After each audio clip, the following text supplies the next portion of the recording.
On utilise la technique du moulage non seulement pour les pralines, mais aussi pour de plus grands formats qui servent à fabriquer ce qu'on appelle des figurines creuses ou montages. Qu'est-ce qui caractérise les montages? Voici quelques exemples. Ce qui importe, c'est que ces figurines creuses brillent bien,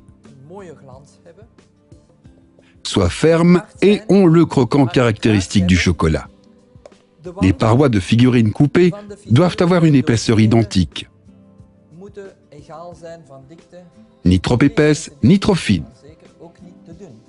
Pour la finition des figurines creuses, on peut donner libre cours à sa créativité. Une méthode très simple, on pulvérise de petites lignes dans deux sens différents. On laisse le tout se solidifier un peu, puis on coule le chocolat. La deuxième praline est plus simple.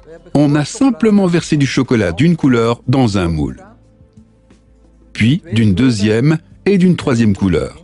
On a mélangé le tout à l'aide d'un pinceau ou au doigt. Après durcissement du mélange, on coule le chocolat.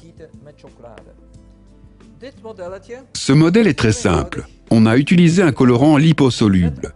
Répandez-en un peu dans le moule.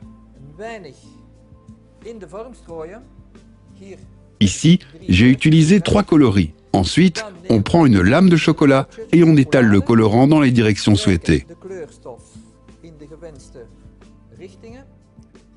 On laisse le produit se solidifier, puis on coule encore le tout dans du chocolat blanc.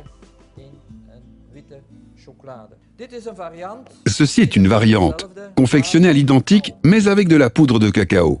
Et enfin, on a cette forme.